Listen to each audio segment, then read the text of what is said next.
The following program is brought to you by Naleo TV, the People's Platform.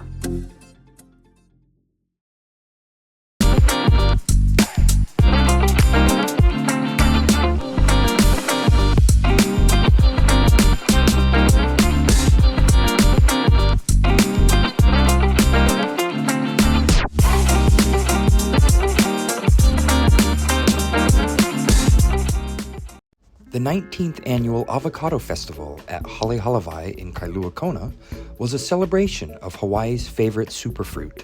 Attendees enjoyed delicious avocado-inspired dishes, live music, and cultural demonstrations. Local farmers shared their knowledge, and the community came together for a fun-filled day by the ocean. It was an unforgettable event, bringing people together to experience a true taste of aloha.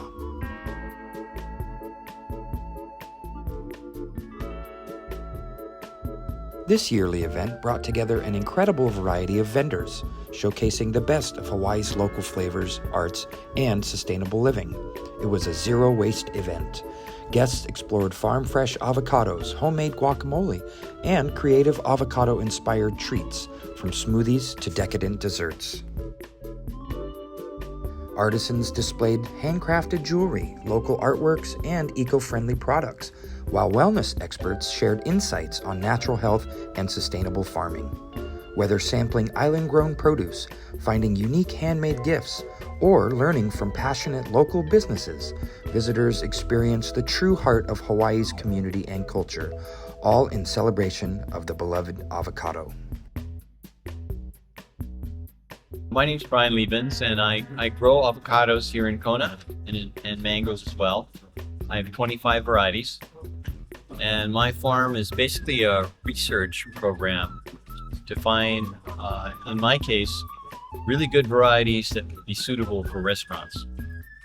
I feel there's an unmet need for high quality, reliable, year-round production, and Hawaii, particularly Kona, is a world center as an avocado germplasm. We've had 200 years of crossbreeding between the three different races of avocado: the West Indian race, Guatemalan race, and Mexican race. That's produced some amazing fruit, and a lot of it is just growing wild. Unfortunately, that fruit, because it's readily available and everywhere, has messed up the avocado market. And what we need are named varieties that people can rely on, and when they purchase them, they know what they're getting each time. Because when we have something that says local avocado or butter avocado, it can be good one day, and then you come in the next day and a fruit that looks just like the one you enjoyed is really terrible. And that's hurt us, kept prices down, and it's completely different than, say, the way things are done in California, where you basically have one, maybe two varieties, and that's the standard. I don't want to see that kind of market here, so we got to find the middle ground. And my goal was to produce large, high-quality fruit for guacamole, basically, for restaurants. And if I could supply some of the top restaurants, I could get good prices. They'd be happy because they'd have an exclusive avocado that is time-saving. Because when you are when you're buying Hass avocados and cutting up these little tiny avocados to make 10 pounds of guacamole, it's much easier when you have only 3 avocados, and the skin is so thick it's like a bowl. You just cut it in half and scoop it out. So I was working with it. I've been working for like 25 years on my current farm with these avocado varieties. Some have worked out very well, some haven't, but we've got some help now. California is beginning to increase the varieties available there, and I want to bring some of those in. Frankie Sakia on Oahu has brought in some of the Caribbean avocados, and I bought trees from him, and I'm testing them in my neighborhood. Luckily, although I've run out of space in my Kona farm for more avocados, I have neighbors who have ag lots like mine, and they've agreed that we'll produce different types of avocados on each farm. So right now we're up to about 50 varieties in just the neighborhood. So I'm testing the shelf life on some of these. I'm testing how well they can be transported, how long the season is, the typical weight size, if there's any problems, let's say with over-ripening or under-ripening, to nail these issues down. And everything was going great until the avocado lace bug arrived, and it sort of thrown everything into chaos. And until we have a solution for that, I'm really going to have to put a lot of my work on hold, because I'm just down to 50% of my normal crop. And that just won't satisfy the retail market. They want a steady supply. They don't want excuses. They want product. The trees are juvenile. I give them a systemic poison, and it has to be calibrated and used at just the right time. Otherwise, you hurt the bees, and we don't want to kill off the pollinators. When the trees get large enough to start producing, then I have a problem, because at that point, I don't want to poison them, because I'll be eating the fruit along with my customers. So at that point, I need a solution. I don't know. I know the county's looking into countering the lace bug with its natural predators, but that is at least 10 years away. I'm already semi-retired. I want to be fully retired, so the 10 years is not going to work for me. So I've been getting anecdotal stories about how to control the bug. I might test some of those. Mostly pretty far-fetched, and people are experiencing corollaries, and I think they assume it's cause and effect.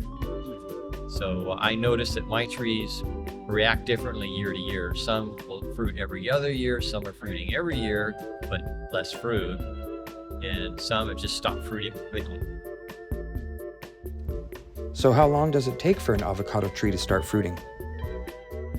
Avocados, if you buy a grafted tree, will start fruiting in 3 to 4 years. They're quite, precocious that way. They'll reach maturity in less than 10. So you've got commercial production in less than a decade.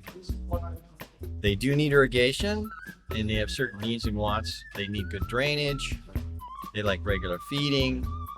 They need special pruning because they don't grow like most other trees. They're quite unruly, so you have to control that.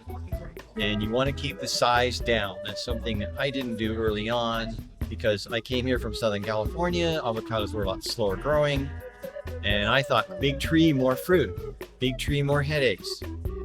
So you want to keep them low.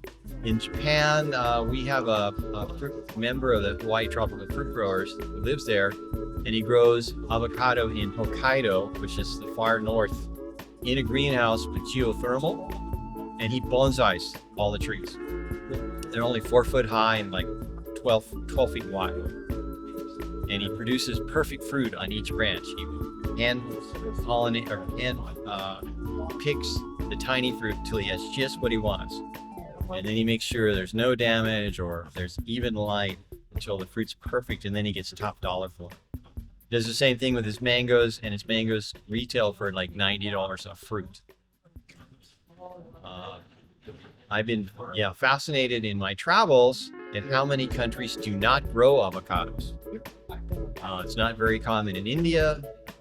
It's almost never found in Southeast Asia. You do see them in the Philippines because the Spanish brought them there early, and that's a major part of their diet. However, they eat it differently than we do. They eat it with in a mash like guacamole, but made with sugar and milk.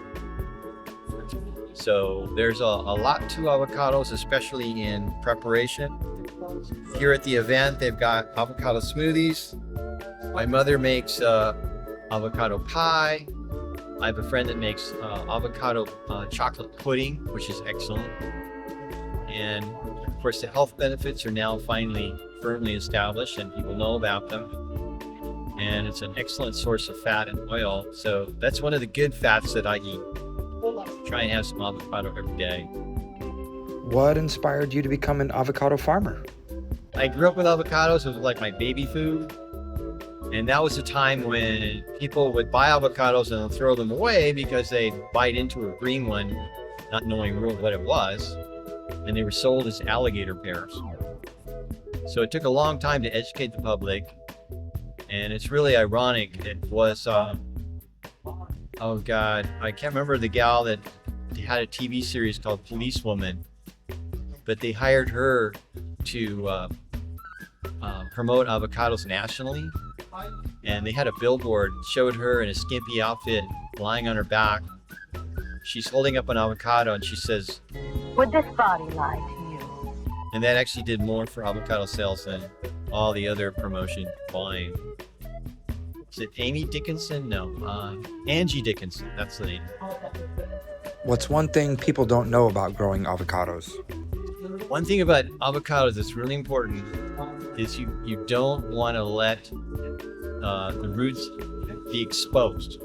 So when you have an avocado tree and the leaves are falling, covering the ground, you want to leave those leaves. They have feeder roots near the surface. They don't like it dry. They don't like salt. They don't like harsh conditions. So you want nice mulch around it, and you want an irrigation system that spreads out around the under canopy of the tree, because the roots are very sensitive, and I wouldn't use drip irrigation on them like you can with citrus and mango.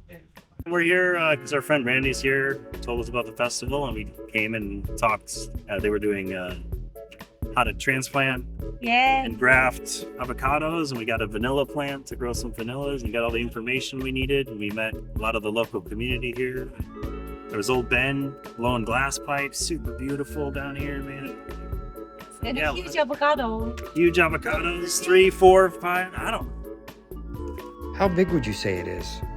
It's about the size of a small bowling ball, children's bowling ball. They're pretty big. Yeah, they come Like a melon, cantaloupe. 4 pounds. Yep, 4 pounds. 4 pound. It's crazy. And it's beautiful. Yeah, it's beautiful. And they have delicious avocado smoothies too. That was really yummy. Oh yes, the lady was so nice too. It's just nice to come down and get integrated with the community, and it's what we live for. Do you live here? Yeah, we live over on Hilo side. You know, Mountain Dew. In okay, yeah. Wonderful. What do you do in Hilo? What do you guys like to do over there? We're gonna plant. We're gonna plant. Yeah, we do. I do massage, and she does singing, sound healing to try to like heal. Well, not to try to heal the soul and the physical. And she does synchronized swimming as well. Sometimes we have to go back to Vegas to work and come back. It's a vibe. You know, yeah. You're deeply connecting the communities with this like public services, and that's building community is how we work together, especially in the island. Yeah. You know, we learn and grow, and you know, it's nice to help each other. Love being out here. Oh, seriously. I don't know. I mean, that's the whole point out here, right? To build community and love and harmony, and to help one another, to learn and grow, and that's what the Avocado Festival is about. I love it. As the sun set on another amazing avocado festival, the spirit of aloha was alive and well at Hale Halawai. From delicious food and live music to local vendors and cultural connections, it was a day to remember. Mahalo to all who joined us in celebrating Hawaii's favorite superfruit and supporting our local farmers, artists, and businesses. Until next time, keep spreading the love and the guac. We'll see you at the next Avocado Festival. Ahui ho!